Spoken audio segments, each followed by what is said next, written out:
নবী তিনি বলে দিয়েছেন, তোমাদের বাড়ির আঙিনায় যদি একটা পুকুর বা নদী থাকে, কি থাকে? পুকুর বা নদী থাকে, তোমরা যদি দৈনিক 5 বার গোসল করো, তোমাদের শরীরের মধ্যে কোনো ময়লা থাকবে না। ঠিক তেমনি ভাবে উম্মত, তোমরা যদি রে আল্লাহ রাব্বুল আলামিনকে ভালোবেসে এবং ভয় করে যদি তোমরা 5 ওয়াক্ত নামাজ যদি যথাযথ নিয়মে যদি তোমরা 5 ওয়াক্ত নামাজ পড়তে পারো, তাহলে তোমার আমল নামা থেকে সবগুলো গুনাহ ঝরে পরিষ্কার হয়ে যাবে। আমি আপনাদেরকে বলি, আমাদের দামটা কত, আমাদের মর্যাদাটা কত, আমাদের পাওয়ার কত বন্ধু। ঈসা রুহুল্লাহ আমাদের নবীজির আগের নবী ছিলেন, পৃথিবীতে তিনি বিচরণ করেছেন। ঈসা রুহুল্লাহ একদিন বন্ধু রাস্তা পথে হাঁটতেছেন, হাঁটার সময় হঠাৎ করে ওনার সামনে বন্ধু প্র্যাকটিক্যালি একটা দৃশ্য ওনার চোখের সামনে পড়লো। দৃশ্যটা কি? দৃশ্যটা হলো বন্ধু, তিনি নজর দিয়ে দেখলেন একটা পাখি। পাখিটা একবার তার শরীরটাকে ধুলাবালির মধ্যে বন্ধু নোংরা করে ফেলছে। আমি এক্সাম্পল যদি দেই, আপনারা গ্রামের মধ্যে মুরগি এবং মোরগকে দেখেননি? দেখবেন মাটি আপনারা একবারে উঠাইতে উঠাইতে গর্ত করে ফেলে, তার পুরো শরীরটাকে দেখবেন একবারে বালুময় করে ফেলে, একটু দূরে গিয়ে ঝাড়া দিয়ে পরিষ্কার করে আসেনি? ঠিক তেমনি ভাবে বন্ধু ঈসা নবীজি দেখতে পাইতেছেন, ঈসা রুহুল্লাহ একটা পাখি একবার তার শরীরটাকে ময়লা করছে, আরেকবার বন্ধু তিনি ওই পানির মধ্যে গিয়ে গোসল করতেছে, ধাপ দিয়ে ধাপ দিয়ে। একবার ময়লা করলেন, গোসল করলেন, আরেকবার ময়লা করলেন, গোসল করলেন, আরেকবার ময়লা করলেন, গোসল করলেন, এমনি করে করে 5 বার। ঈসা রুহুল্লাহ আশ্চর্য হয়ে গেল, কি রে, এটার মানেটা কি? আশ্চর্য ধরনের দৃশ্য দেখতে পাচ্ছি। তখন আল্লাহর হাবিব আল্লাহ রাব্বুল আলামিন আল্লাহ নবীর কাছে সমাধান পাঠিয়ে দিলেন, ফেরেশতা পাঠিয়ে দিলেন। ফেরেশতা এসে আল্লাহর নবী ঈসা রুহুল্লাহকে ডেকে ডেকে বলেন, নবী গো, ও নবী, আপনার চিন্তা করার কোনো কারণ নেই, টেনশন কোনো কারণ নেই। কেন কারণ নেই? কই, এটা হলো আখির নবীর উম্মতের নিদর্শন। আমি না বললাম সুবহানাল্লাহটা জান্নাতের ফল? এরপরও সুবহানাল্লাহটা কিন্তু অনেকেই বলেন নাই। দুর্বল হলে চলবে না, মরার পরে কিন্তু আর সুযোগ, অসুস্থ হলেও তো সুযোগ নাই, কথা বলেন না? এখন ভালো আছে, একটু পরে অসুস্থ হলেও কিন্তু আল্লাহর গোলামি করতে। এই জন্য তুমি অসুস্থ হয়ে যাওয়ার আগে সুস্থতাকে কাজে লাগাও। তুমি ব্যস্ত হয়ে যাওয়ার আগে তোমার ফ্রি সময়কে তুমি কাজে লাগাও। তোমার অর্থ ফুরিয়ে যাওয়ার আগেই তুমি আল্লাহর সন্তুষ্টির জন্য দান করে যাও। মৃত্যুবরণ করার আগে তুমি তোমার জীবনকে কাজে লাগাও। বুঝে নিতে হবে, বুদ্ধিমান মানুষ ছাড়া সূক্ষ্ম চিন্তা করা কখনোই সম্ভব। ঈসা নবীকে কি বলতেছেন? কথা কন না, আপনারা না বললে মুখস্থ হবে না তো। এটা কার নিদর্শন? আখির নবীর উম্মতের নিদর্শন। কি ধরনের নিদর্শন? ওই যে পাখিটা দেখছেন ধুলাবালি লাগাচ্ছে, তার মানে এইটা হলো আল্লাহর হাবিবের উম্মত অপরাধ করবে। অপরাধটা করার পরে যখন তিনি হাইয়া আলাস সালাম মসজিদে শুনবে, নামাজের জন্য হাইয়া আলাল ফালাহ শুনবে, তখন তিনি পাগল পারা হয়ে ওনার অপরাধের কথা তিনি চিন্তা করবে না। মসজিদে গিয়ে আল্লাহর কুদরতি কদমে সেজদা দিবে। সেজদাটা দিতে দেরি রে, তার আমলনামা থেকে গুনাহগুলি ঝরে যেতে দেরি করবে না। তার মানে হলো দুলাবালি মানে হলো অন্যায়, পাপ, অপরাধ। গোসল মানে হলো গুনাহ থেকে মুক্তি, নামাজ। এমনি করে করে প্রতিদিন তুমি যখন অপরাধ করবে বন্ধু, অপরাধের কথা ভয় করে বলে আমি পাপী এটা মনে করি তুমি কখনোই মসজিদ থেকে দূরে থেকো না, নামাজ পড়তে চলে যাবে। বন্ধু আমার দিকে তাকান, ছোট্ট একটা হাদিস আমি ব্যতিক্রমী ঢুকাই। অনেক মানুষ কিন্তু নিজেকে অনেক বড় পাপী অপরাধী মনে করে সে নামাজ পড়ে না, মসজিদে যায় না। আমি তো অন্যায় করেছি, এই কাজ কখনো করবেন না। আল্লাহর হাবিব সরকারি মদিনা তিনি বলে দিয়েছেন, তুমি পাহাড় পরিমাণ অন্যায় করেছো, যদি মৃত্যুবরণ করার পূর্বে তুমি আল্লাহকে ভয় করে আল্লাহর কাছে ক্ষমা চেয়ে যদি মাসির মাথার সম পরিমাণ একটা ফোঁটা চোখের পানি যদি তুমি পালাইতে পারো আল্লাহর দরবারে, তাহলে তোমার সমস্ত জীবনের গুনাহ মাফ হয়ে যাবে। জাহান্নামের আগুনটা তোমার জন্য হারাম করে দেওয়া হবে। আপনারা বুঝেন নাই তো? শয়তান কইছে আল্লাহ তোমার বান্দা যতদিন পর্যন্ত বিচরণ করবে ততদিন পর্যন্ত আমি পথভ্রষ্ট করব। আল্লাহকে তোরে তোর ক্ষমতা দিলাম, আমার কত শুনে রাখ, আমার বান্দা যেই পর্যন্ত আমার কাছে ক্ষমা চাইতে থাকবে সেই পর্যন্ত আমি ক্ষমা করতেই থাকবো। কারণটা কি? এত আমাদেরকে এত এক্সপেক্ট করার কারণ কি? আল্লাহ বলেছে ফি সূরাতিন মাশা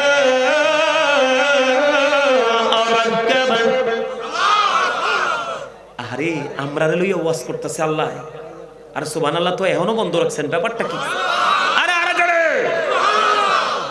সব সময় দেখবেন মসজিদে গেলে হুজুররা কয় জোরে কোন, মাহফিলে গেলে কয় জোরে কোন।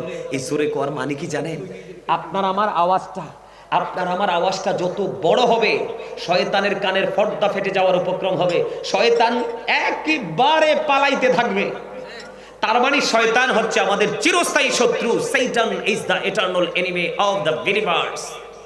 ইমানদারদের প্রকাশ্য শত্রু হলো শয়তান। এই জন্য তুমি জিকির করো আওয়াজ তুলে তুলে। জিকির কাল থেকে করা যায়, জবান থেকে করা যায়। আল্লাহর হাবিব সমাধান দিয়েছেন, অন্তর এবং কালব, রূহ এবং জবান দুটো মিলে যে জিকির করা হয় এটাই হলো সবচেয়ে উত্তম জিকির। এই জন্য আপনাদেরকে বলি যত জোরে সুবহানাল্লাহ বলবেন আওয়াজ সহ্য করতে পারবে না তত দূরে যাবে, আর যত দূরে শয়তান চলে যাবে আপনি আমি ততই শত্রুমুক্ত।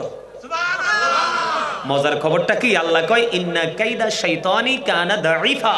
আল্লাহ কয় শয়তান ডিসিপশন ইজ ভেরি উইক। ইমানদার মুমিন মুত্তাকিদের জন্য শয়তানের ধোঁকা একেবারে দুর্বল। It is nothing. হাজার চেষ্টা করলেও সে যুবক হোক বা বৃদ্ধ হোক, সে যদি আল্লাহ যদি তাকে কবুল করে নেয় তাকে হাজার বাধা দিয়ে আটকাতে পারবে না।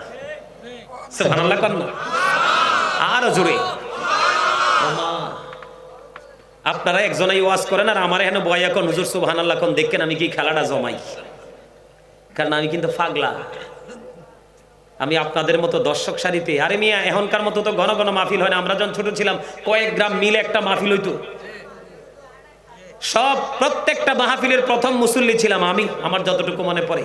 আমি যাই খেয়াল করতাম হুজুর কোথায় বসে আলোচনা করবে, হুজুর যেখানে বইব ঠিক নাক বরাবর বসতাম। হুজুরের আওয়াজ যত বড় তার চেয়ে বেশি দরুদ পড়তাম। হয়তো এই কারণে আজকে আল্লাহ রাব্বুল আলামিন গোলাম হিসাবে কবুল করেছেন। প্রত্যেকটা প্রোগ্রামে হয় প্রধান বক্তা, না হয় প্রধান অতিথি।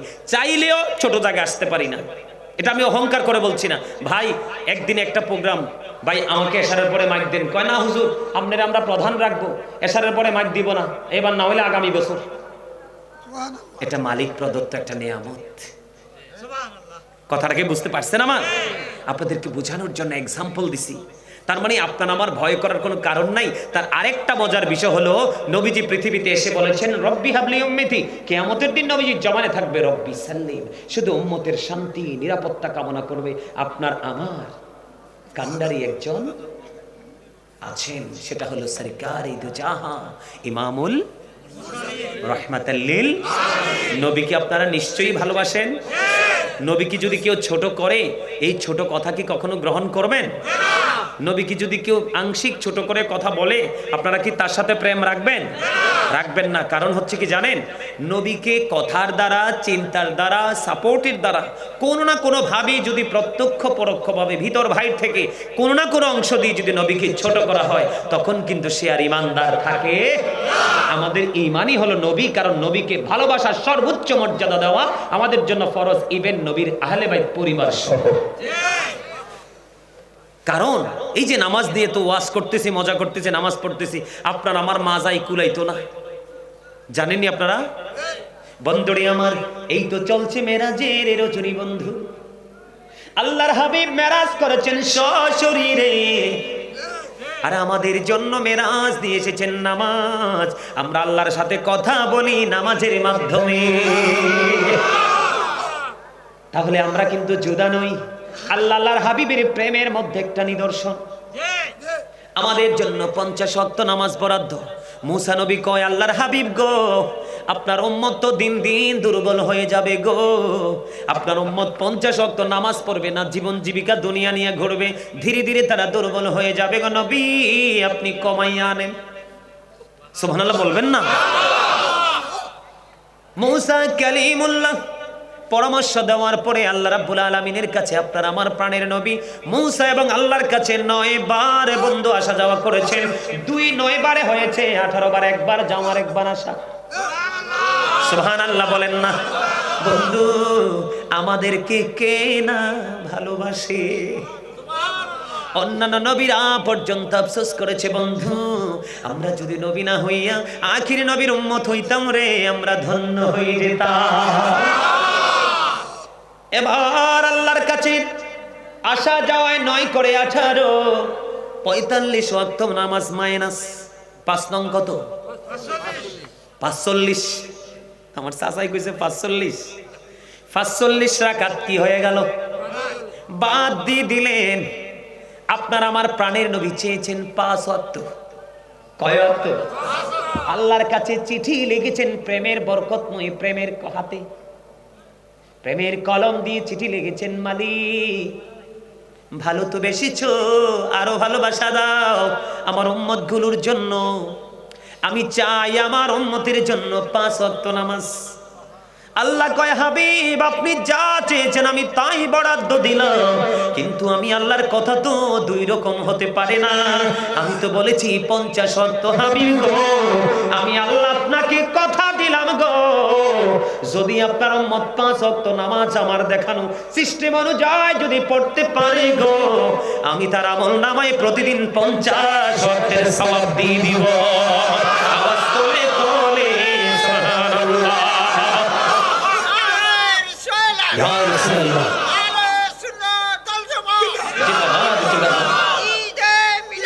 জিন্দাবাদ জিন্দাবাদ। আমার কাছে যতটুকু মনে হয়েছে আপনি স্টেজে চলে আসেন। আপনি আর যে আমার এক ভাই আসছে এখন, আসেন আসেন, আপনিও আসেন। এই যে সাদা টুপি আমার দিকে তাকান, লুঙ্গি পরানো, হ্যাঁ আসেন স্টেজে আসেন আপনারা। এই হচ্ছে প্রেম, একই প্রেম ভালোবাসা। এজন্য আমি একটা গজল লিখেছি, প্রেমেরই বাজারে কি যাবি চল রে আমিও যাব তোর সঙ্গেতে। এই বাজারটা কিসের কথা কয় না কেন? আরে আরো জোরে কোন আসি আসি। আলহামদুলিল্লাহ আলহামদুলিল্লাহ, বসেন। কি মজা লাগছে না? আরো জোরে কোন না, আর একটু মহব্বতে। বন্ধুরে আমার, আমি যদি আপনাদেরকে ছোট্ট করে বলি, কেন ভুলে বাইবে নামাজি নামাজ কেন পড়ো না, বেনামাজি মারা গেলে দুজকে তার ঠিকানা। প্রথমত আসবে ফজর, পড়বে ফজর যে জনা, ফজর হবে পায়ের খড়ম তামার তাপ লাগবে না। ফজর গেলে আসবে জোহর, পড়বে জোহর যে জনা, জোহর হবে মাথার ছাতি সূর্যের তাপ লাগবে না। জোহর গেলে আসবে আসর, পড়বে আসর যে জনা, আসর হবে হাতির রোমাল পুষবে গায়ের পছিনা। আসর গেলে আসবে মাগরিবি, পড়বে মাগরিবি যে জনা, মাগরিবে হবে খাওয়ার সম্বল পিপাসা তো লাগবে না। মাগরিবি গেলে আসবে ঈশা, পড়বে ঈশা যে জনা, ঈশা হবে হাতের লাঠি বড় ভয় থাকবে না। ঈশা হবে হাতের বাতি অন্ধকারও থাকবে না। বলেন কেন হুড়ে বাইবে নামাজি নামাজ কেন পড়ো না, বেনামাজি মারা গেলে দুজকে তার ঠিকানা। বন্ধু ইচ্ছে করে নামাজ ছেড়ে দিও না, কম পক্ষে 2,88,00,000 বছর জাহান্নামে থাকতে হবে রে। ও বন্ধু, এই জাহান্নামের কঠিন বন্ধু কঠিন এই সাজা কখনোই আমাদের পক্ষে বন্ধু সহ্য করা সম্ভব হবে না। বন্ধুরে আমার, নামাজ এটা আল্লাহর কাছে সবচেয়ে প্রিয় জিনিস, কারণ মানুষের বডির মধ্যে যতটুকু জায়গা বানিয়েছেন, আমার দিকে তাকান, এর মধ্যে সবচেয়ে মায়া করে বানিয়েছেন মানুষের কপাল। এটা একমাত্র আল্লাহর কদমে বন্ধু ঠেকানো হয়। জোরে জোরে সুবহানাল্লাহ, আর জোরে বলুন না সুবহানাল্লাহ। বন্ধুরে আমার, আমি বলতে চেয়েছিলাম আল্লাহর হাবিব প্রস্তাব করেছেন 5 ওয়াক্ত। দেখেন সেটিংটা কেমন করে করেছেন বন্ধু। রাত পুরো শেষ, আপনি ইচ্ছে মতো ঘুমিয়েছেন, সকাল শুরু হবে সুবহ কাযিবের পর পরে বন্ধু সুবহ সাদিক শুরু। তখন দিনও না রাতও না, আপনার আমার কোনো ব্যস্ততাও নাই। এমন একটা সময় ফজর, দিনের একটা অংশ আমি প্রাণ ভরে বন্ধু কাজ করলাম। দেখেন দুপুরে লাঞ্চ টাইম এবং জোহরের টাইম একসাথে, আপনি অর্ধবেলা কাজ করার পরে একটু বিশ্রামের সময়, ঠিক কিনা বলেন? আপনি আবার খাওয়া দাওয়া করলেন বন্ধু, 10-12 মিনিট সময় নিয়ে নামাজটুকু আদায় করে নিলেন, আসরের নামাজ পড়লেন, আপনার ডিউটি শেষ। বাড়ি ফেরার আগে কর্মস্থল থেকে নামাজটা পড়ে বাড়ি আসলেন, আসার পরে সূর্য অস্ত গেল, দিনের খেলা শেষ হয়ে গেল, অন্ধকার বন্ধু গোটা পৃথিবী, বিশেষ করে গোটা বাংলাদেশে ডানা মেলে দিল, দিনের আলো শুরু হয়ে গেল, আপনার দেহের বিশ্রামের স্টার্ট। অন্ধকার যখন হয় আপনার রিল্যাক্সের জন্য আল্লাহ রাত্র বানিয়ে দিলেন বন্ধু। আপনি তখন মাগরিবটা পড়লেন, খাওয়া দাওয়া শেষ করলেন, এশারের সময় শোয়ার সময় আপনি নামাজটা পড়ে ঘুমালেন। আমার দিকে তাকান বন্ধু, অনেক বড় একটা হাদিস, হযরতে সামুরা ইবনে জুনদুব রাদিয়াল্লাহু তাআলা আনহু থেকে হাদিস খানা বর্ণিত। আপনারা কি বিরক্ত হন? আপনারা বিরক্ত হলে কিন্তু আমি ছেড়ে দিব। বিরক্ত হন না? আলহামদুলিল্লাহ। আমার দিকে তাকান, অনেক লম্বা হাদিসটা বন্ধের মধ্যে একটা পয়েন্ট আমি তুলে ধরবো। ফার্স্ট যে পয়েন্টটা, সেটা হলো বন্ধু, আমার নবীজি বললেন, আমার কাছে দুজন ফেরেশতা আসলো, এসে বলল, নবী গো চলুন আপনাকে নিয়ে ভ্রমণ করে আসি। নবীজির স্বপ্নটাই বন্ধু উহি। সুবহানাল্লাহ বলেন না আরো জোরে। নবীজি বললেন, আমি স্বপ্ন যুগে দুজন আমার কাছে এসে বললেন, নবী গো আপনি চলুন আপনাকে নিয়ে ঘুরে আসবো। নবীজি যখন ঘুরতে চলে গেলেন, এর মধ্যে প্রথম যে দৃশ্যটা তিনি দেখতে পাইলেন, আমার নবীজি দেখলেন একজন ব্যক্তিকে বন্ধু বারবার শুধু পাথর নিক্ষেপ করা হচ্ছে, মাথাটা তার চারপাশ বন্ধু ভেঙে যাচ্ছে। আপনার আমার মাথায় যদি ভয়ঙ্কর পাথর, সাদা সাদা পাথরগুলো নিক্ষেপ করা হয়, মাথা কি ভাঙবে না আস্থা থাকবে?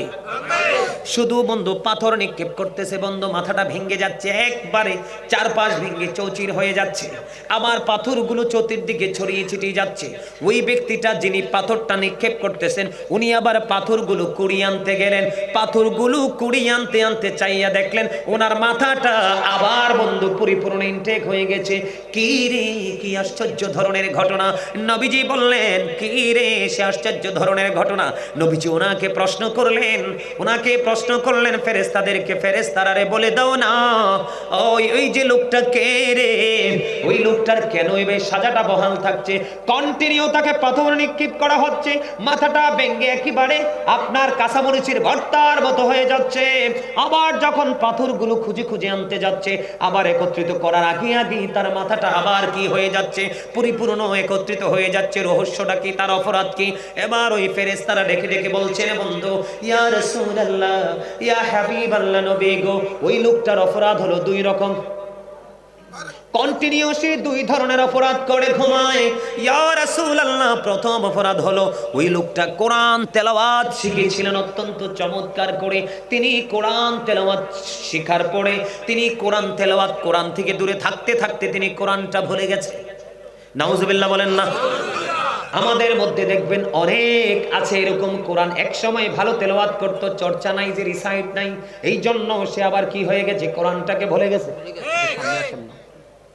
সামনে আসেন আলেম মানুষ, কি আমার দিকে তাকান, কি হয়ে গেছে?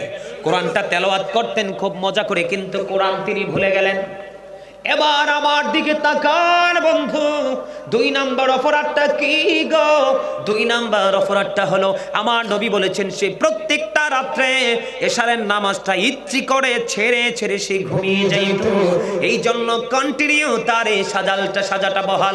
ওই যে আমি বলেছিলাম, লা ইয়ামুতু, মরতে পারবা না, ফিহা ওয়ালা ইয়াহইয়া, বাঁচতেও পারবা না, ওয়ামা হুমান হাবি গায়বিন, ওখান থেকে তুমি আর পালাইতেও পারবা না।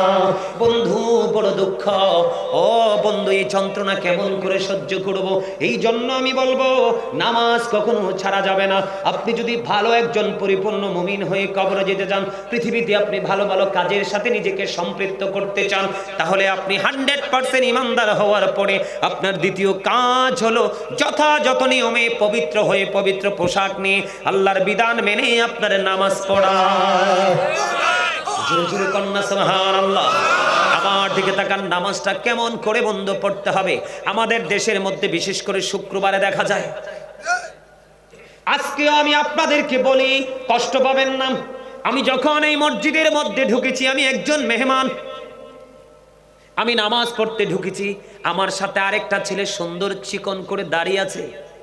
আমি দেখলাম আমার একটা ছোট ভাই, সে এই পাশে দাঁড়িয়ে নামাজ পড়ছে, এই কর্নারে একটা বেড দেওয়া আছে, বেডের উপর বসে বসে তিনটা ছেলে ইচ্ছে মতো কথা বলতেছে, যেটা আমি প্র্যাকটিক্যালি আমার কানের মধ্যে আওয়াজটা আসতেছে, তারা দেদারসে কথা বলতেছে। এই যে মসজিদের পবিত্রতা, মসজিদকে কিভাবে স্যালুট জানাতে হবে, মসজিদকে কিভাবে পৃথিবীর সকল কর্ম থেকে মুক্ত রাখতে হবে, এটা আমরা অনেকেই জানি না বন্ধু। আমি আপনাদেরকে বলে দিতে চাই, আল্লাহর হাবিব একদিন নামাজ পড়তেছেন, হঠাৎ করে এক ব্যক্তি এসে বললেন, একজন এসে বললেন, আমার লাল ওটটা হারিয়ে গেছে। কি হয়ে গেছে? আমার লাল ওটটা হারিয়ে গেছে। এই ওটটার সন্ধান কেউ তোমরা জেনেছো কিনা? আমার নবীজি নামাজরত অবস্থায় ছিলেন, নবীজির যখন নামাজটা শেষ হয়ে গেল, নবীজি নামাজ শেষ হওয়ার পরে বললেন, তোমরা দোয়া করে দাও সে যেন তার লাল ওটটা খুঁজে না পায়। জোরে জোরে সুবহানাল্লাহ। রিঅ্যাকশন হয়ে গেল না? কি হয়ে গেল? দৌড়ে এসেছে, আমার লাল ওটটা কোথায় গেছে তোমরা দেখেছো কিনা? হাদিস শরীফ কিন্তু আমার নবীজি বললেন, তোমরা দোয়া করে দাও সে যেন তার লাল ওটটা খুঁজে না পায়। নবী গো, কেন গো? আমার নবীজি বলে দিয়েছেন, এই মসজিদ তোমার লাল ওটের তালাশের জন্য বানানো হয় নাই, এই মসজিদ বানানো হয়েছে মাওলার জিকিরের জন্য। এখানে জিকির ছাড়া অন্য কোনো কিছুই চলবে না বন্ধু। যেই মসজিদে অনেক লম্বা জামাত হয়, বিশেষ করে শহরগুলোতে, আর গ্রামের মধ্যে হয় প্রতিনিয়ত জুম্মার দিনে, আছে না নাই? আমার দিকে তাকান, আল্লাহর হাবিব বলেছেন, আমরা যে রীতিমতো অনেক বড় একটা অন্যায় করি, নামাজ পড়তে যাওয়ার পরেও আমরা সেদিকে খেয়াল নাই। আমার কথাগুলোকে আপনারা ব্রেইনে ঢুকাচ্ছেন নাকি বের করে দিচ্ছেন? আমরা যখন নামাজ পড়তে যাই বন্ধু, একজন মানুষ অনেক লম্বা নামাজ পড়ে, কারণ আল্লাহর পাগল। ওই নবীজি যেভাবে নামাজ পড়েছেন, সে কিছুটা হলেও ওইভাবে ফলো করে, লম্বা সময় নিয়ে নামাজ পড়েন, সুন্নাত নফল পড়তে বেশি পছন্দ করেন। এখন আপনি তো কমার্শিয়াল, আপনি ডিজিটাল মুসল্লি, আপনি ফরজ ছাড়ার কিছু পড়বেন না। কি আমার কথাগুলো কি ভালো লাগে? আপনি কিন্তু একটু ডিজিটাল, একটু কমার্শিয়াল। আল্লাহও কমার্শিয়াল না, রাসূলও কমার্শিয়াল না, আল্লাহর ওলিরাও কমার্শিয়াল ছিলেন না। এখনো পৃথিবীর বুকে যাদের সিনায় অত্যন্ত 100% আল্লাহ রাসূলের প্রেম এবং ভয় আছে, তারাও বন্ধু কমার্শিয়াল না। বলে হুজুর যদি কাজ থাকে সেটা হলো ভিন্ন কথা, ওজোর থাকলে কোনো ফতোয়া চলবে না, ঠিক না ঠিক? যেটা আপনারা করে না পড়লে নয়, পরে চলে যান, পরে আপনি আদায় করবেন। আমার দিকে তাকান, আল্লাহর হাবিব বলেছেন, যদি একজন নামাজির সামনে দিয়ে অতিক্রম করাটা কত বড় অন্যায়, যদি কোনো মুসল্লি জানতে পারত, সে তাহলে 40 পর্যন্ত দাঁড়ায়া থাকতো। আজকেও আসার সময় হাদিসটা দেখে এসেছি, কি পর্যন্ত? 40 পর্যন্ত দাঁড়ায়া থাকতো। এখানে কি রহস্য আছে না বন্ধুরি আমার?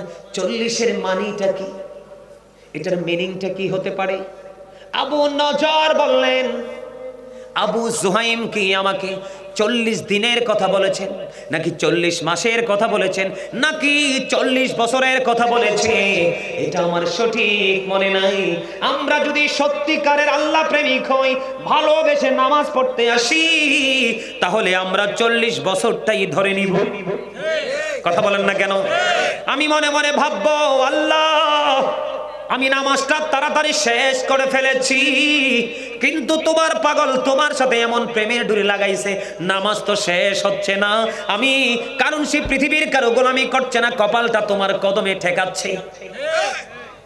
আমি 40 বছর পর্যন্ত দাঁড়িয়ে থাকবো, তারপরেও আমি নামাজের সামনে দিয়ে অতিক্রম করব না।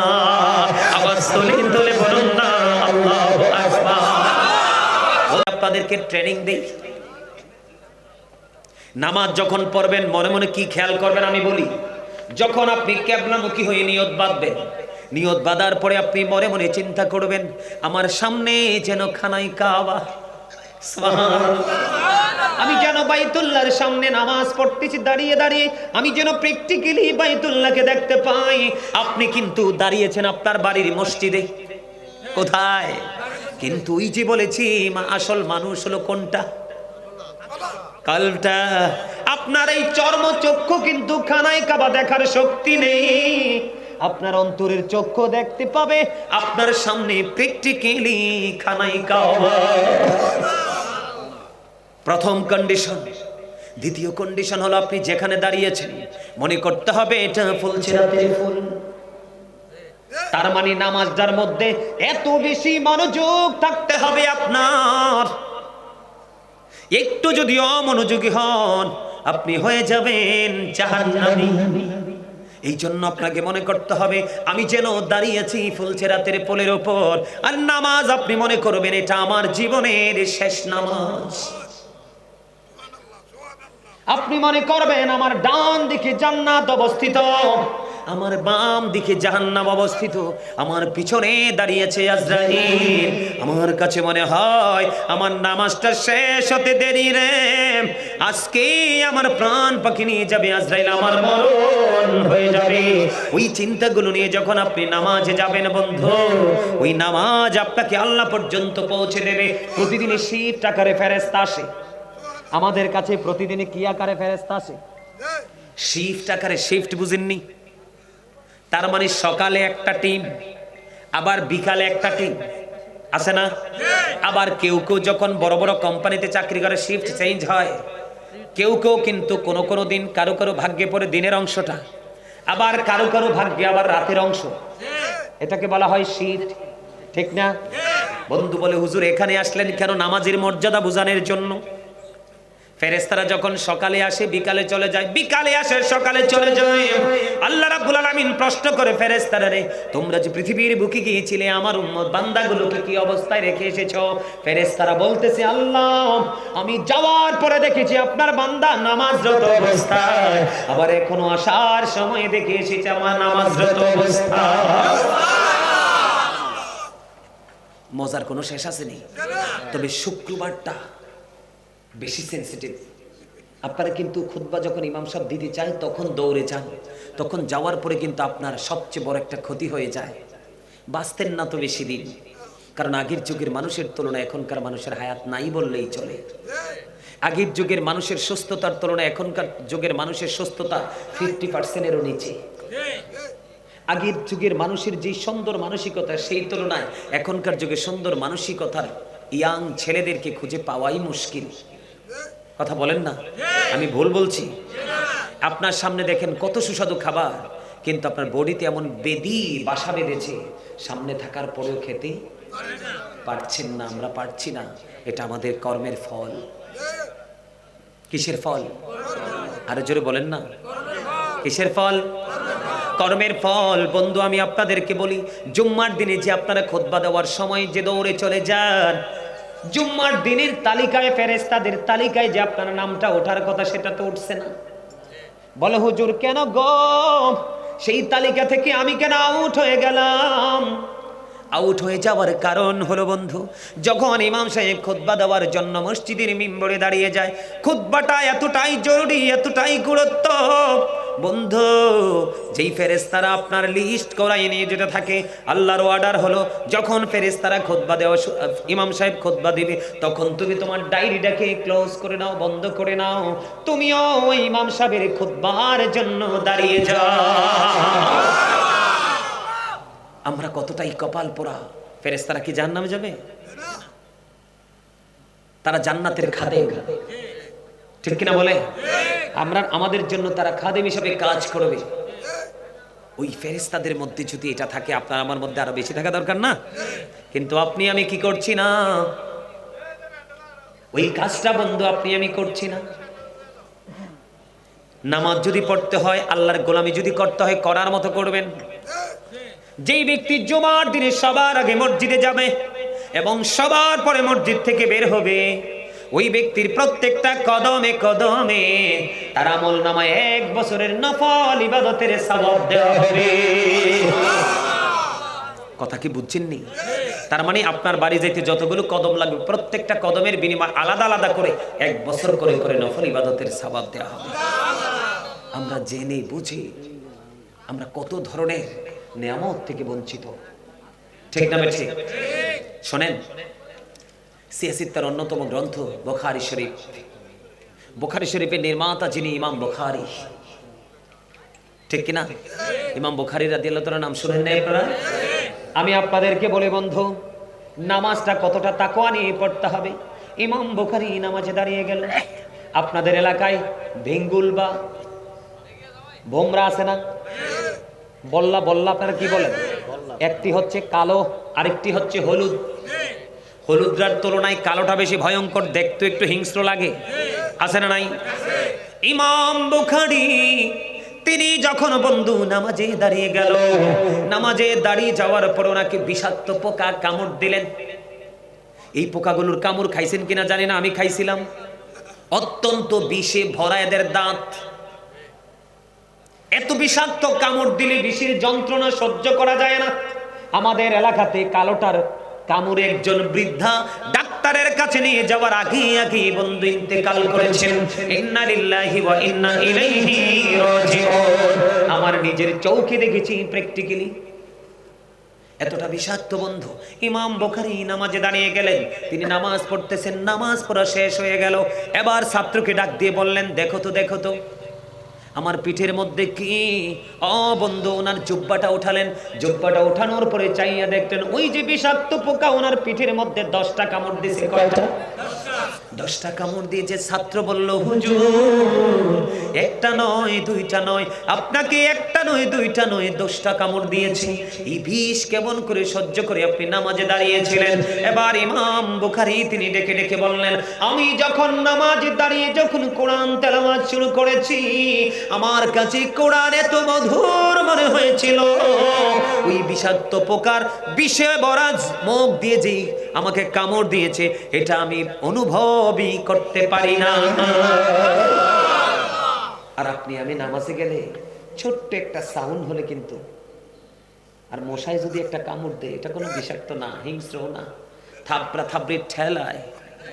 আর ইমাম সাহেব যদি একটু লম্বা করে কেরাতটা আলোচনাটা লম্বা করে, অমর খোদা এই যে কি হইবে মুই এই কিছুই কইতে পারবো না। হাসতে তো পারলেন না, কয়েকজন একটু হাসি দিলেন। আচ্ছা মাঝখান দিয়ে একটু বরিশালের কথা কইছি, আপনাদের কাছে বরিশাল? এখান থেকে কাছে বরিশাল? আরে মনু কি কইতেছেন আপনি? মুই তো বরিশাল যাইয়াইছি, নদী পার হইলে তো মাত্র এদিক দিয়ে শরীয়তপুর, শরীয়তপুর পার হইয়া বহুদূর বরিশাল, ঠিক না? বুঝানোর জন্য বলেছি নামাজকে অত্যন্ত গুরুত্ব দিয়ে পড়তে হবে। আমরা নামাজ পড়ি ঠিকই, কিন্তু আমাদের আরেকটা অসচেতনতা আছে, বলবো।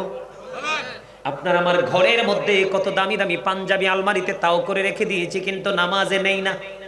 জিন্স প্যান্ট, শর্ট গেঞ্জি, শর্ট শার্ট পরে যাই, কিন্তু আপনারা জানেন না লম্বা জামা পরে নামাজ পড়া একটা অতিরিক্ত সুন্নাত।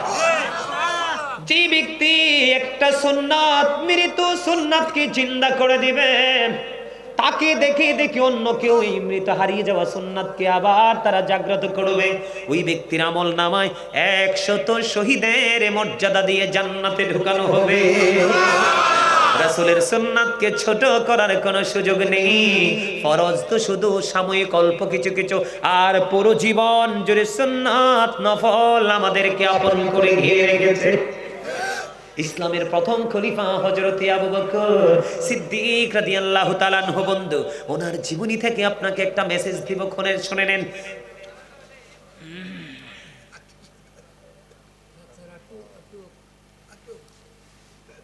আপনারা এই আলোচনাটা শুনলে আপনাদের হৃদয়টা ওলটপালট হয়ে যাবে। ইসলামের প্রথম খলিফা উনি কেমন নবীর প্রেমিক ছিলেন জানেন? হাদিস শরীফের মধ্যে আসছে, আল্লাহ রাসূল দান করার জন্য বললেন, বলার পরে হযরত ওমর উনি ওনার বাড়ি থেকে ওনার যে সম্পদ ছিল এর মধ্যে থেকে অর্ধেক রাসূলের কাছে নিয়ে আসছে, আর অর্ধেক তিনি ওনার ফ্যামিলি পরিবারের জন্য রেখে আসছে।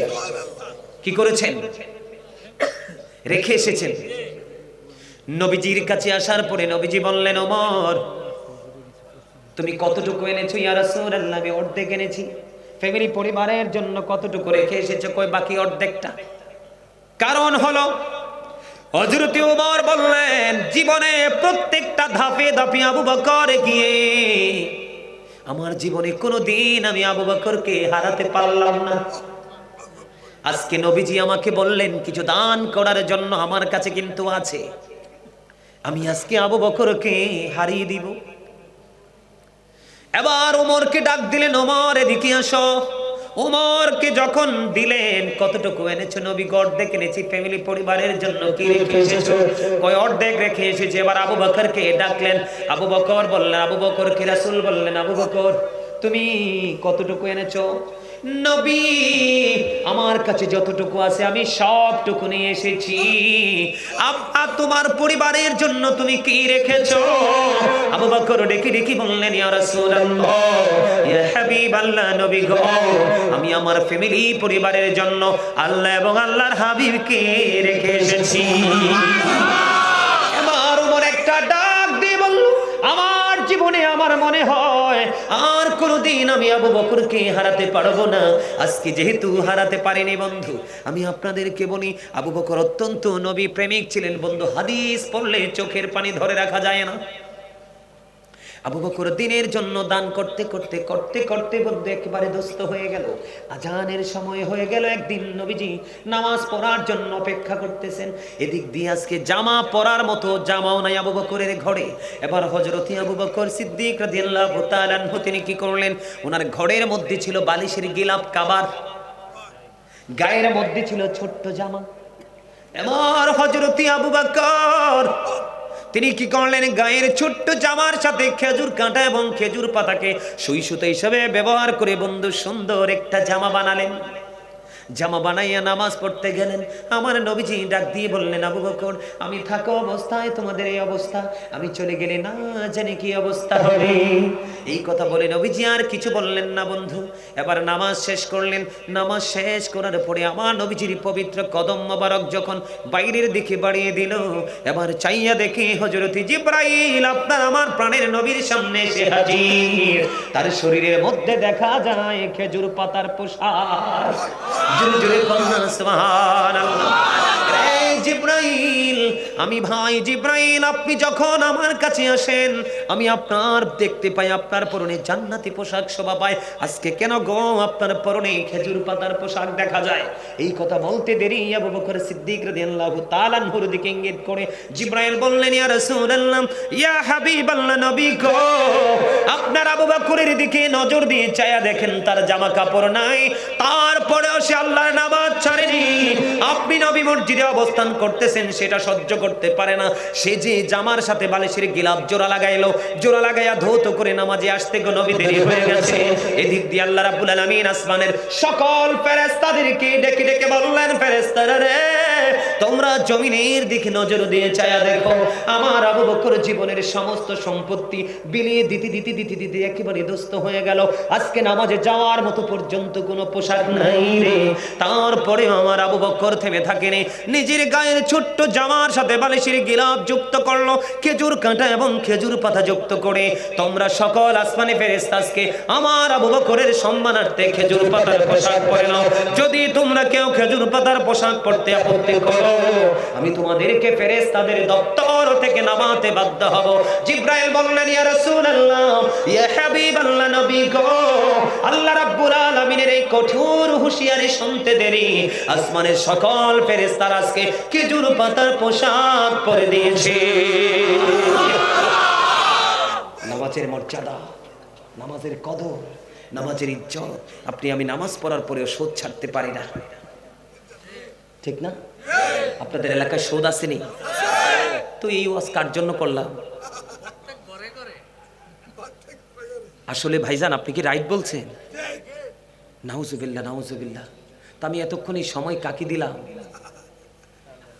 শোনেন, বুখারী শরীফের মধ্যে এসছে হাদিসখানা। আমার দিকে তাকান, আমার দিকে তাকান না, আপনারা রাগ করবেন না, আমি আপনাদেরকে বাঁচার রাস্তা দেখাই। এদিকে তাকান, যা করেছেন করে ফেলেছেন, আগামীকালকে থেকে নিজেকে শুধরানোর চেষ্টা করবেন।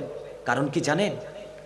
আল্লাহ রাব্বুল আলামিন পবিত্র কালামে হাকিমে সূরা আলে ইমরানের 185 নম্বর আয়াতের শেষ অংশে আল্লাহ বলেছেন, ওমাল হায়াতুদ দুনিয়া ইল্লা মাতাউল গুরুর। এই দুনিয়ার জীবন, এই পৃথিবীর জীবন একটা ধোঁকা, প্রতারণা। কে বললেন? আচ্ছা আমি বলি আপনাদেরকে, আপনারা কিন্তু আসলে আমার সাথে কি আবার কেউ ঝগড়া লাগবেন? ঝগড়া করবেন? যদি ঝগড়া করেন তাহলে কিন্তু আমি বলবো না। যদি বলে না হুজুর আপনি আমাদের আজকের জন্য আমাদের উপদেষ্টা হিসাবে আমি আপনাকে গ্রহণ করে নিয়েছি, আপনার যা বলার বলেন। আমি কিন্তু গতকালকে শোনেন, গতকালকে একটা প্রোগ্রাম করেছি আমাদের শহরে। ওই যে আমার সাথে আমার একটা পিচ্চি ছিল, আচ্ছা বলেন, আলেমরা কি সত্যের প্রতীক না? তবে সব আলেম কিন্তু সঠিক না। কিছু কিছু আলেম দিয়ে কিন্তু জাহান্নাম উদ্বোধন করবেন আল্লাহ। যারা জেনে বুঝে রাসূলকে ছোট করেছে, খাটো করেছে, রাসূলকে বেইজ্জত করেছে, সে কিন্তু নামাজ জীবনভর পড়েছে, রুকু সারা জীবন করেছে, মেসওয়াক করেছে, কোরআন তেলাওয়াত করেছে, দান সদকা করেছে, অনেক বড় মুফতি, কিন্তু সে দু চোখ খাটার পরে কি হয়ে যাবে? জাহান্নামে যাবে। কারণ নবী চিনতে পারেন নাই। আল্লাহ কয়, আমি যেই যার মাধ্যমে তোমাদের কাছে নিজেকে পাঠালাম, তোমরা তাকেই তো অস্বীকার করেছে, ছোট করেছে। আমি বলেছি মর্যাদা দাও, সর্বোচ্চ সম্মানের আসনে আমার হাবিবকে বসাও। তুমি নিজে পাওয়ার খাটিয়ে নিজের মতো করে রাসূল সম্পর্কে যত নিচু করা যায় তত করেছে। শোনেন, আমাদের মধ্যে কিছু মানুষ আছে, আপনারা রাগ যদি করেন আমি কিছু করতে পারবো না। শোনেন, আচ্ছা আমাদের মধ্যে এমন কিছু উচ্চ শিক্ষা শিক্ষিত জেনারেল লাইনে এমন কিছু পণ্ডিত যাদেরকে আমি বলি অভিশপ্ত পণ্ডিত। কালকে এক ডাক্তার, কি বড় ডাক্তার, নাম বললে আপনারা চিনে ফেলবেন। নাম বলবো না, কারণ সরাসরি যদি নাম বলি গীবত হয়ে যাবে। নামটা আমি হাইড করে রাখলাম। আমার দিকে তাকান, সে কত বড় বেয়াদব, সে নাকি তাফসির করে। তখন আমি বললাম যে আপনি কিভাবে তাফসির করেন? কয় বাংলা তরজমা। আমি কই, ওইটা আছে রাইট, আপনি কিভাবে বুঝবেন? আপনি তো আরবি যে ক্লাসে যে গ্রামার পড়ানো হয়, নাহু সরফ পড়ানো হয়, মিজান মুসাইব পড়া হয়, এগুলো তো আপনি জীবনেও পড়েন নাই। এখানে আলেম আছেন না আপনারা? মিজান মুসাইব কি পড়ছে? কোনোদিনও তারা পড়ে নাই। তারা পড়ছে কি? সায়েন্টিফিক গবেষণা তারা করে ডাক্তার হয়েছে, তাই না? আপনারা বলেন, বাংলা ব্যাকরণ না বুঝলে কিন্তু আপনি বাংলা বুঝতে পারবেন না। ইংলিশ গ্রামার না জানলে কিন্তু আপনি ইংলিশ বুঝবেন না। হয়তো বা দু চারটা সেন্টেন্স ইউজ করতে পারবেন সহজ যেগুলো, কিন্তু আপনি ডিপে ঢুকতে পারবেন না। ঠিক কোরআনটাও এরকম, আপনি যখন নাহু সরফ মিজান মুনসাফ যখন আপনি জানবেন না, ওই বাংলা তর্জমা যেটা আছে এখানে আছে কিনা জানি না, এটা শুধু আরবি আরবি কোরআন শরীফ। অনেক সময় দেখবেন কোরআনের নিচে তার অর্থটা দেওয়া থাকে। এক একজন এক এক রকম ভাবে কোরআনের তাফসীর করে। এখন এই তাফসীর করতে গিয়ে এখন কিন্তু বর্তমানে আমাদের দেশের মানুষ কি সঠিক আছে না বিভ্রান্তিতে আছে? কার কারণে? এটার জন্য কিন্তু আপনারা দোষী না, দোষী কিন্তু আমাদের মতো মৌলবীরা।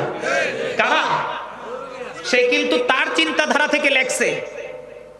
যখন আমি তাকে বললাম আপনি এভাবে, আপনি কোন হক্কানি আলেমের সংস্পর্শে যেতে হবে, আপনি এভাবে তাফসীর পরে আপনি কিছু জানতে পারবেন না। এবার আমারে কি বলে জানেন? আমারে কয়, আপনি তো আমাকে ইসলাম থেকে দূরে সরাই দিলেন। নাউজুবিল্লাহ বলবেন না? আচ্ছা, আপনাদের দৃষ্টিতে আমার কথাটা কি যুক্তিযুক্ত হয়েছে নাকি এটা যুক্তির বাইরে চলে গেছে? আরো জোরে বলেন না।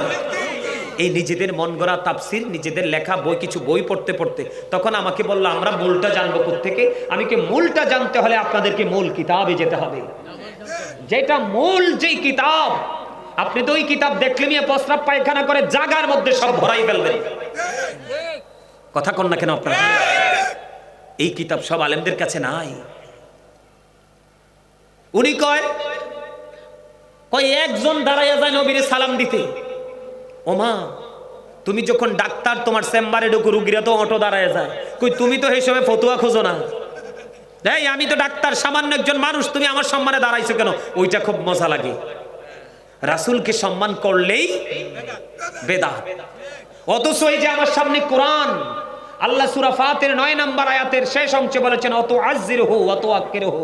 আল্লাহ বলেছেন help him and respect him. তোমরা আমার হাবিবকে সাহায্য করো এবং সম্মান করো। আমরা তো ফরজ বলে রাসূলকে সালাম দেই না, রাসূলকে মহব্বত করে সালাম দেই। আপনারা কিছুদিন আগে শুনছেন কিনা জানি না, আর বেশ 1-1.5 মাস আগে গাজীপুরের এক লোক আজকে দীর্ঘদিন পার করে ফেলেছে, সে ভাত খায় না।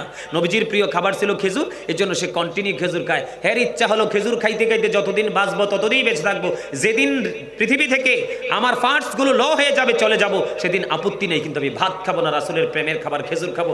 আপনি কি তার প্রেমটাকে বেদাত বলবেন নাকি স্যালুট জানাবেন?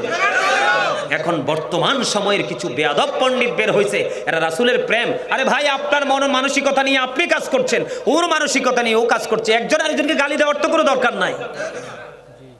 কথা বলেন না কেন? একজন আরেকজনকে অ্যাঙ্কার করার কোনো দরকার নাই। ইসলাম আপনাকে কাউকে অ্যাঙ্কার করার কোনো সুযোগ দেয়নি।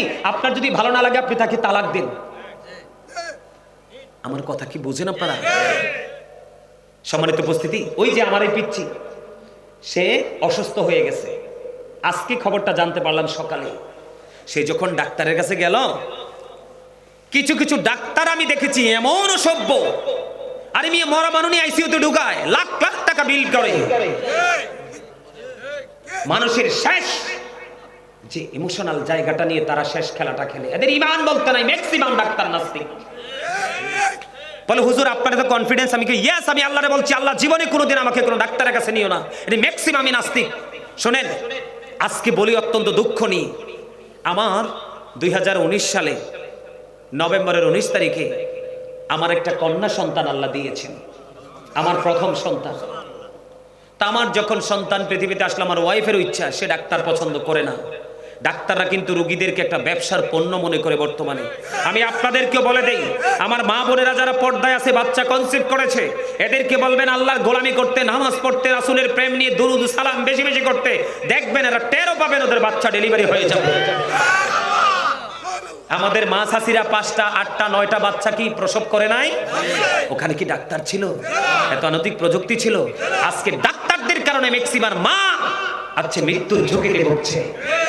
আপনারা আমার কথা একমত হন বা না হন, আমি অনেক গবেষণা থেকে বের করেছি। আপনারা দেখেছেন ফরিদপুরে এক মহিলা, স্বামী তাকে তালাক দিছে, শ্বশুর বাড়ি থেকে সে পুরো চিরদিনের জন্য বিতাড়িত হয়েছে। মহিলার অপারেশন করেছে, কাচি রেখে দিয়েছে পেটে। দেখছেন না আপনারা খবরে? তোমরা কি ডাক্তার না, তোমরা কি কসাই? জীবিত মানুষের পেটে কাচি রেখে তোমরা পেট সেলাই করে দাও? কথা বলেন না কেন? ব্রাহ্মণবাড়িয়াতে আপনারা টিভিতে নিউজে দেখছেন কিনা জানি না, এক ছেলে তার মা কিনে আসছে, কিডনিতে সমস্যা। আপনার আরেক কোটিপতি, তার একটা কিডনি হলে সে সুস্থ হয়, যে ডাক্তার কৌশলে আপনার কি করছে, তার খারাপ কিডনিটা রেখে ভালো কিডনিটা কেটে আপনার কোটিপতির কাছে বিক্রি করে দিয়েছে। নাউজুবিল্লাহ বলে। মার তো প্রস্রাব বন্ধ হয়ে গেছে, পায়খানা বন্ধ হয়ে গেছে, ব্যথার যন্ত্রণা অস্থির, এদের কাছে রিলিজ চাইতেছে, রিলিজ যদি না জোর করে নিয়ে গেছে আরেক হসপিটালে। যাওয়ার পরে পরীক্ষা করে দেখে ড্যামেজ যে কিডনিটা সেটাই রয়ে গেছে, ভালোটা কেটে আউট করে দিছে। নাউজুবিল্লাহ বলবেন না? কোন দেশে শুনেছেন এরা গাঁজা খেয়ে ডাক্তারি করতে আসে? ম্যাক্সিমাম এদের সনদ নাই। আমার দিকে তাকান, গত কিছুদিন আগে আয়ানকে দেখেন নাই? বাংলাদেশের ইন্টারন্যাশনাল প্রত্যেকটা মিডিয়াতে ভাইরাল হয়েছে, ছোট্ট ছেলেটারে খতনা করাইতে গিয়ে মেরে ফেলছে। আপনারা বলেন এরা কি ডাক্তার না? কথা বলেন না? আরে কসাইও মিয়া ভালো আছে, আপনাকে গোস্ত কেটে যত্ন করে পাল্লা দিয়ে মেপে তোর কসাই চাইতে নিকৃষ্ট।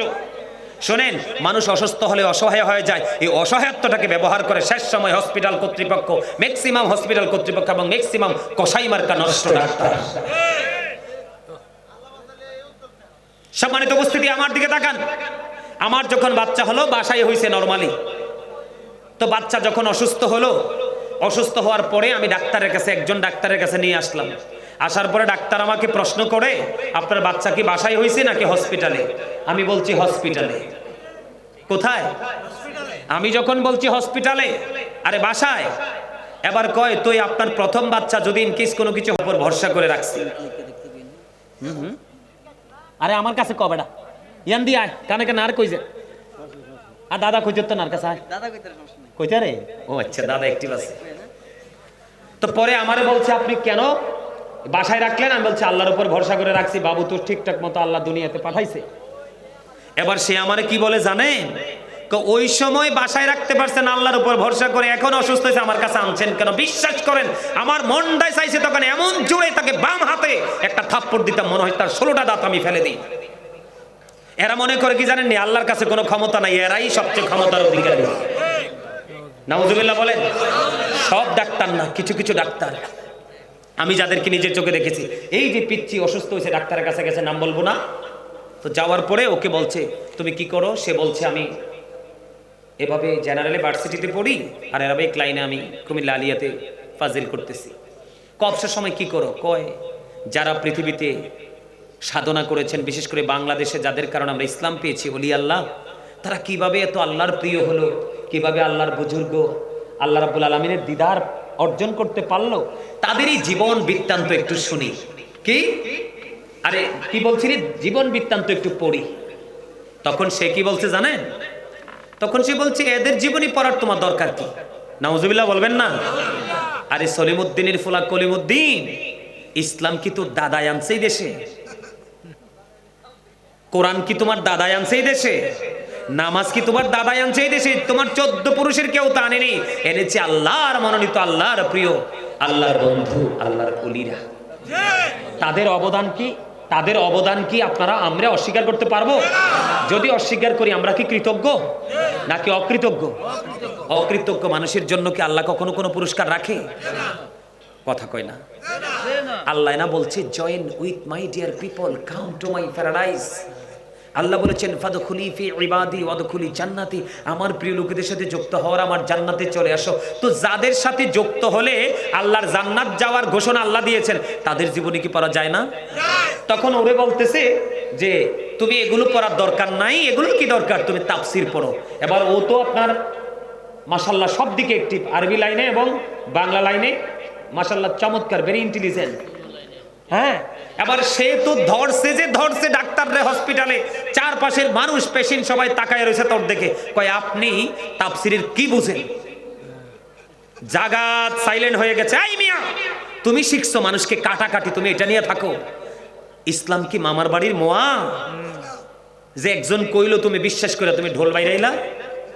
যখন বলছে আপনি তাফসীরের কি বুঝেন, গ্রামার কি বুঝেন, সে জায়গা চাইলেন, যাক প্রেসক্রিপশন দিছে, টাকা দিছে, ওষুধ নিছে, হ্যাঁ নিয়ে কইতেছে এই বেয়াদবের ওষুধ খাইলে আমি বালা হইতাম না, সব ওষুধ নিয়ে ডাস্টবিনে ঢেলে দিছে। আলহামদুলিল্লাহ বলবেন না? আরে আরো জোরে কর না আলহামদুলিল্লাহ। কই এই বেয়াদবের ওষুধ খাই আমার লাভ হইতো না, এর চেয়ে বারো কোন আল্লাহর ওলির সোহবতে যাই। আল্লাহ রাসূল বলেছেন সুরুল মুমিনুনা শিফা, আল্লাহর ওলিদের জুটা খাও তুমি সুস্থ হয়ে যাবে, রাসূল বলেছেন। তবে তোমার ঈমানটা যদি সলিড থাকে। দাদা এই ঠিক আছে তো? হ্যাঁ, আমার কথা কি আপনাদের কাছে ভালো লাগছে? মনের দুঃখ নিয়ে কথা বলছি। জি ইনশাআল্লাহ। তুমি মিয়া শিখছো মানুষকে কিভাবে জবাই করা যায়, এটা লইয়া থাও না। আমি এখানে আসি, তুমি আমাকে প্রশ্ন করতে পারতা যে হুজুর এই যে আপনারা দাঁড়িয়ে নবীকে সালাম দেন, আসলে এটা কতটুকু যুক্তিযুক্ত, এটা কি কোথাও আছে নাকি? তখন আমি পারলে জবাব দিতাম, নাইলে লজ্জা পেয়ে চলে যেতাম, তাই না? আচ্ছা গেল ওইটা। আরেকটা ঘটনা কি ঘটছে জানেন? আমি একটা ওয়াজ করেছিলাম, এই ওয়াজটা করলে অনেক যুবক ভাইরা রাগ হয়ে যায়, তোমরা আবার রাগ হইবে না? রাগ হইবে না তো? আচ্ছা, আল্লাহ যেটা কইছে এটা আমার কোয়া লাগবে না? রাসূল যেটা বলছে এটা আমাকে বলতে হবে না? বর্তমানে আমার যুবক ভাইরা তোমরা যে একটা পোশাক পরো, এই যে এক ঝাঁক যুবক বসে আছো ওদিকে, তোমরা সবার পরনে দেখা যায় জিন্স প্যান্ট। তোমরা বলো তো তোমাদের প্যান্টটা কি নাভির উপরে না নিচে? না, আমি আমার ওই ভাইদেরকে বলছি, তোমরা বলো তোমাদের প্যান্টটা আসলে কি নাভির নিচে নাকি উপরে? সত্যটা বলতে পারো না? আমি তো জানি, আমি জানি বিধাই তো তোমাদেরকে প্রশ্ন করছি, লুকাও কেন? সত্যি বলো তো। হয়তো ইন কেস কারুরটা নাভি বরাবর থাকতে পারে, আমি অস্বীকার করছি না। বলো হুজুর এত ডিফিকাল্ট জায়গা আপনি কেন আসলেন? আসছি কেন জানেন? আমাদের কাছ থেকে সব সাইড দিয়ে ইসলামটা দূরে চলে যাচ্ছে। আল্লাহ বলেছেন, এদিকে তাকাও, আল্লাহ বলেছেন লিবাসুত তাকওয়া যালিকা খায়র। আল্লাহ কইছে মানুষকে যেমন সুন্দর করে বানাইছে, আরো সুন্দর রাখার জন্য আমি 3 ধরনের পোশাক দিছে আল্লাহ। একটা প্রতিদিন যেটা পরে লজ্জাস্থান ঢাকার পোশাক, পুরান হোক নতুন হোক কমন চলতেই থাকে, থাকে না? আরেকটা হলো সাজের পোশাক, কোন অনুষ্ঠানে গেলে ভিআইপি পোশাক পরে পরি না। আরেকটা পোশাক হলো তাকওয়ার পোশাক, যেটা আল্লাহর সবচেয়ে পছন্দ। এটা দিয়ে তুমি লজ্জাস্থানও ঢাকতে পারো, সাজের পোশাকও বানাতে পারো, আবার তাকওয়ার পোশাকও বানাতে পারো। একটা দিয়ে তুমি 3টা বানাতে পারো। এটা কিন্তু আপনাদের জন্য অত্যন্ত জরুরি। দেখেন আমার দিকে তাকান, এদিক দিয়ে নাভি বরাবর, নিচে দিয়ে টাকনোর উপরে। এখন জিন্স প্যান্টটা তো এত ছোট করে বেঈমান কাফেরেরা আবিষ্কার করছে আমাদেরকে নষ্ট করার জন্য, এটা তো তোমরা বোঝো না। তো তুমি হয়তো আমার কথাটা মানবে না, তুমি তোমার মতো করেই পড়বে, জবাব তো তুমিই দিবে, কিন্তু আমাকে তো বলতে হবে। এখন কালকে যখন এই বিষয়টা নিয়ে ওয়াজ করলাম, সে নাকি অনেক বড় এডুকেটেড পারসন, সে আমারে বলতেছে হুজুর আপনি কি আমাকে মিন করে কথা বলেছেন? ওয়াজ করলাম ভরা মজলিসে, সে দাঁড়াইয়া কয় হুজুর আপনি তো আমাকে মিন করে কথা বলেছেন। আরেকজন লয়ার দাঁড়িয়ে বলছে নো, ইম্পসিবল, হুজুর আপনাকে মিন করে কথা বলেনি, তিনি কোরআন হাদিসের ভাষাটা শুধু আমাদের সামনে তুলে ধরেছে, এটা যদি আপনি আপনার গায়ে মাখেন হবে না। একজন সাথে সাথে বাইর হয়ে গেছে। আচ্ছা বলেন, আমাদের বর্তমানে যে ইয়াং ছেলেরা, শুধু আপনাদের এলাকার না, কোন তো মাথার চুল যে কাটে, মাথাটা হইছে গোল, এটারে কত রকম বানায় না? আচ্ছা এইটা শরীয়ত সম্মত না। আপনি যদি আমার কথাটা না মানেন এটা আপনার ব্যক্তিগত ব্যাপার, কিন্তু আমাকে তো বলতে হবে। আমাকে কি করতে হবে? তো আপনি চুলটা যেভাবে কেটেছেন ইহুদিদেরকে ফলো করে, কাকে? বেঈমান কাফিরকে ফলো করে। আল্লাহ কোরআনে বলতেছে ইন্নাল কাফিরিনা কানু লাকুম আদুওয়াম মুবিনা। আল্লাহ বলেছেন the heretics are the eternal enemy of the believers. এখন এই এক ভদ্রলোক ছিল, তার চুলগুলো একটু ইহুদি স্টাইলে কাটা। বিশ্বাস করেন তিনি ৬০,০০০ টাকা খরচ করে খাবারের আয়োজন করছে আমার এই জিন্স প্যান্ট আর চুল কাটার স্টাইলে। আমি কেন বলছি কথাটা? ওই যে দিন দিন যে ইসলামটা গরিব হয়ে যাচ্ছে, আমাদের বডি থেকে, অন্তর থেকে, সব দিক থেকে, আচার আচরণ থেকে দেখেন ইসলাম গরিব। ইসলামের কোনো তোয়াক্কাই আমরা করছি না, নিজেদের মতোই সব করছি, তাই না? তো এটা তো গরিব না ইসলাম? কথা বলেন না কেন? তা আমি এই কথাগুলো বোঝানোর জন্য গিয়ে বলেছিলাম, বলার পরে তো এরা গায়ে নিয়ে মাইকা সবাই উঠটা চলে গেল। তো এই যদি হয় বর্তমান পরিস্থিতি, তাহলে আপনার পৃথিবীতে, বাংলাদেশে আপনি সুখী হওয়ার স্বপ্ন দেখাটা একেবারে ভুল। আমি কোরআন হাদিসের ভাষা বলবোই, আপনি যদি তকদির ভালো হয় মানবেন, না না ভালো থাকলে মানবেন না। আপনি মরার পরে সব হিসাব নিকাশ আল্লাহর কাছে দিতে হবে। তবে সর্বশেষ কথাটা হলো, আপনার লুঙ্গি হোক, প্যান্ট হোক, পায়জামা হোক, ট্রাউজার হোক, আপনি যেটাই পরেন, যুবক হোক আর বৃদ্ধ হোক, সবার জন্য এটা ফরজ। উপর দিয়ে নাভি বরাবর, নিচে দিয়ে টাকনুর, মনে রাখবেন। এই দেখছেন, আমি কিন্তু এই কথাটা একটু পরে বলতাম। এই যে না আপনি হাসি দিয়ে না, আমার চাচা যে কথাটা বলেছেন সবচেয়ে লজ্জাজনক কথা। আল্লাহ আমাদের লজ্জাস্থান ঢাকার জন্য পোশাক দিয়েছেন। আপনি এমন পোশাকটা কেন পরবেন যেই পোশাকটা আপনার লজ্জাস্থানটাকে ফাঁকা করে দিবে? শুক্রবার দিনে জুমাতে যায়েন, কিছু কিছু ছেলেরা সবচেয়ে বেশি ডিজিটাল ভাবে মসজিদে যায়, রুকুতে গেলেই দেখবেন পিছনের কাতার থেকে আরেকজন তার পিছন দিক দিয়ে লজ্জাস্থানটা পুরোটা দেখা যায়, তার গোপন অঙ্গটা দেখতে পায়। কথা বলেন না কেন? যদিও কথাটা বলতে খারাপ লাগে, কিন্তু বাস্তব সত্য না? সম্মানিত উপস্থিতি, ওই দেখছেন নি এবার একটা ভাঙ্গিয়ে দিছে। আচ্ছা, আপনারা কি আগামী দিন থেকে এই ইসলাম বিরোধী, আল্লাহর যেটা পছন্দ না, রাসূলের যেটা পছন্দ না, এই পোশাকটা কি পরবেন? আমি বিশেষ করে যুবকদেরকে অনুরোধ করব, তোমরা শোনো। আমি আমাদের কুমিল্লা নিউ মার্কেটের সামনে একটা লাইব্রেরিতে গিয়েছিলাম, আমার পছন্দের একটা পছন্দের একটা বই কেনার জন্য। তো যাওয়ার পরে কথা বলতে বলতে বলতে এক পর্যায়ে লাইব্রেরির মালিকটাও তিনি খুব আন্তরিক, মুরব্বী, দাঁড়িয়ে আছে। তো কথা বলতে বলতে একটা পর্যায়ে আমি জিন্স প্যান্টটার কথাটা বললাম যে আমরা কি তাকাবো নারীদের দিকে, পুরুষদের দিকে দিয়ে তাকাতে পারি না, তারা লজ্জাস্থান সামনে দেখা যায়, পিছনেও। তো জিন্স প্যান্টটা কেন বললাম মেন করে, কারণ এই প্যান্টটাই বেশি আমাদেরকে ক্ষতি করে, অন্যান্য পোশাক কিন্তু আমাদেরকে ক্ষতি করে না, এই জন্য এটাকে মেন করে বলছি। তো মনে হয় ছেলেটা 6-7-এ পড়ে সম্ভবত, না জানি আরো বেশি, মনে নাই সঠিক, অনেক আগের কথা। তো ছেলেটা পাশে থেকে দাঁড়ায় দাঁড়ায় আমার কথা শুনছে।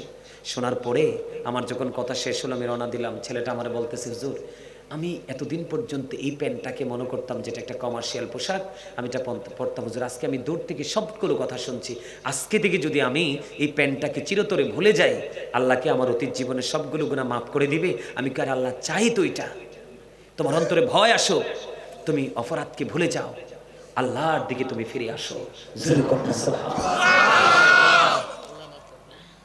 সম্মানিত উপস্থিতি, আমার দিকে তাকান, ছোট্ট করে আলোচনা করবে একটু সুদটা নিয়ে, আমাদের সমাজকে যে আজকে ধ্বংস করে দিছে। যেটা বলতেছিলাম, আপনার কাছে যদি 10 টাকা থাকে, কয় টাকা?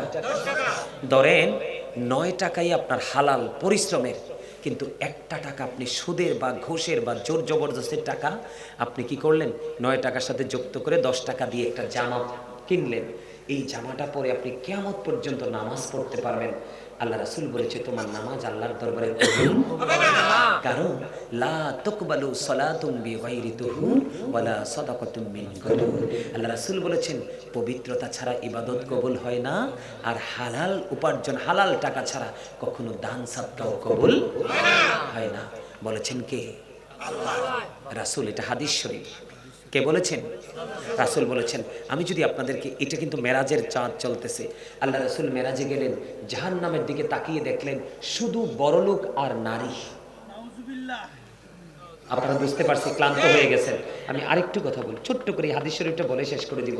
জাহান্নামের দিকে তাকিয়ে কি দেখলেন? বড়লোক আর মহিলা। আর জান্নাতের দিকে রাসূল তাকিয়ে দেখলেন শুধু পুরুষ আর গরিব মানুষ। সুবহানাল্লাহ বলেন না? নবীজি একটা সম্প্রদায়ের কাছে দিয়ে যাচ্ছেন, যাওয়ার সময় নবীজি দেখলেন এক একটা মানুষের পেট এক একটা ঘরের মতো বড় বড়। ওই যে আমার ভাই পিছন থেকে বলতেছেন এক একটা ঘরের মতো বড় বড় পেট। নবীজি জিজ্ঞেস করলেন, জিব্রাইল, এই যে ঘরের মতো বড় বড় পেটওয়ালা মানুষগুলো এরা কারা? জিব্রাইল বললেন, ইয়া রাসূলুল্লাহ, এরা হলো দুনিয়ার সুদখোর। নবীজি বলতেছেন, আমি নবীজি দেখতে পাই তাদের পেট ভর্তি সাপ আর বিচ্ছু। নাউজুবিল্লাহ বলেন না, আরো জোরে। সম্মানিত উপস্থিতি, এই সুদের মাধ্যমে টাকা উপার্জন করছেন কার জন্য? ছেলে মেয়ে বিবি বাল বাচ্চার জন্যই তো। আপনি হয়তো খেয়ে যাবেন না, তারা ভোগ করবে, আরামায়েশ করবে, কিন্তু এই 1% অন্যায়ের ভাগ কিন্তু তারা নিবে না, এবং তারাও সেই অপরাধের অপরাধী হবেন আপনি। আল্লাহ কোরআন শরীফের 19 পারা সূরা শুআরার 88 নম্বর আয়াতে বলেছেন, ইয়াউমা লা ইয়ানফাউ মালুন ওয়ালা বানুন। আল্লাহ বলেছেন, ধন সম্পদ সন্তান সন্ততি তোমার কিচ্ছু কাজে লাগবে না। কার জন্য করছেন? ভয়ঙ্কর কথা না? কথা বলেন না। সম্মানিত উপস্থিতি, যেই ব্যক্তি সুদের মাধ্যমে 1 টাকা উপার্জন করলো, সেই যেন তার মায়ের সাথে 36 বার জিনা করলো। যেই ব্যক্তি সুদ খাইলো, সে যেন তার মাকে বিবাহ করলো।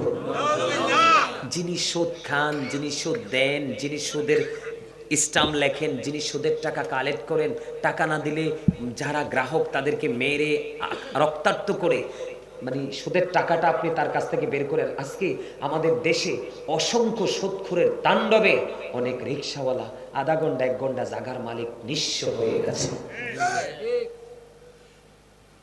আজকে আসার সময় আমি শুনলাম আমার ড্রাইভারের কাছ থেকে তার নিজের ফ্যামিলির খবর। শুধু সুদের টাকা চেঁচিয়ে চেঁচিয়ে জায়গা জমিন বিক্রি করে আজকে তারা নিঃস্ব। এই জন্য আমি বলি, the rich are not always happy. ধনীরা সব সময় সুখী নয়। The poor are born to suffer. গরিবরা জন্মগ্রহণ করেছে দুঃখ ভোগের জন্য। যদিও বড়লোকদের তাণ্ডবে শিকার হয় গরিবরা, আল্লাহ রাসূল বলেছেন, আমি যখন সর্বপ্রথম জান্নাতে কদমটা বাড়িয়ে দিব, বিশাল একটা দল নবীজির সঙ্গে জান্নাতে যাবে। নবীজি বলেছেন, আমার এই বিশাল দলটা পৃথিবীতে যুগে যুগে আমার যে গরিব উম্মত রয়েছে। এখনো কিন্তু গরিবদের কাছে ইসলামটা 100% আছে। ইসলাম আজকে লাঞ্ছিত, অপমানিত। এই পৃথিবীর কিছু কথিত সুদ খেয়ে, ঘুষ খেয়ে, মানুষের গলায় ছুরি চালিয়ে টাকা উপার্জন করে বড়লোক হয়েছে, ওই সমস্ত নষ্ট মানুষগুলোর দ্বারাই আজকে ইসলাম লাঞ্ছিত। ঠিক কিনা বলেন? ইসলাম আজকে অপমানিত। কথা বলেন না কেন? আমরা ইসলামের ধারা অনুযায়ী কাজ না করে, ইসলাম এটা করে নাই, আমরা এটা করছি। আসলে কি ইসলামের কিছু কিছু হবে? ক্ষতি যা হওয়ার তোমার নিজেরই হবে। ঠিক না ঠিক? সম্মানিত উপস্থিতি, না বলা অনেক কথাই আছে, আর কোনো কথা বলবো না। তবে সর্বশেষ একটা কথা বলবো, যিনি অপরাধ করে, আপনি জানেন, বুঝেন, অপরাধী জানার পরেও তার কাছ থেকে 500 টাকা, অথবা বাজারের দিনে 1 ব্যাগ বাজার, অথবা গরু বাটা দিলে আধা কেজি গোস্ত, অথবা যেই কোনো সুবিধা, আপনার বাড়ির এঙ্গিনে অসুবিধা, সে অবশ্যই এই সমস্যাটাকে সমাধান করে দিল। যেই কোনো লোভে পড়ে আপনি অপরাধী জানার পরেও তাকে সাপোর্ট করলেন, আল্লাহ রাসূল বলেছেন, হাদিস শরীফের মধ্যে এসেছে, তুমি জানার পরে, বোঝার পরেও তুমি তাকে সাপোর্ট দিয়েছো, তুমি আর মুসলমান নেই, তুমি সঙ্গে সঙ্গে মুসলমান থেকে তুমি খারিজ হয়ে গেছো। আরো জোরে কর নাউজুবিল্লাহ। সম্মানিত উপস্থিতি, এই জন্য বলেছি, আমাদের মাঝে অনেক অন্যায়, অপরাধ, জুলুম, ব্যভিচার হচ্ছে। আমরা কিন্তু সেগুলো যে কত বড় অন্যায় আমরা সেটা জানি না। আপনার মুখ এবং হাতের ক্ষতি থেকে যদি আপনার সমাজের মানুষ বেঁচে থাকে, তাহলে আপনি 100% মুমিন। আর যদি আপনার সমাজের কেউ বেঁচে থাকতে না পারে, তাহলে আপনি মুমিন না। সম্মানিত উপস্থিতি, আর আলোচনা করব না, একটু জিকির করব। জিকির করে একটু রাসূলকে সালাম দিয়ে, মোনাজাত দিয়ে আজকে প্রোগ্রাম শেষ করব। তাবারুক আছে? তাবারুক আছে? তাবারুক নাই? আলহামদুলিল্লাহ, আলহামদুলিল্লাহ। তাবারুক না থাকার পরেও আপনার এত মানুষ উপস্থিতি, আপনাদেরকে আসলে ধন্যবাদ দেওয়ার ভাষা নেই। আপনাদের জন্য আমি প্রাণ ভরে দোয়া করবো, আল্লাহ যেন সবাইকে কবুল করে নেয়। সকলে বলেন আমিন।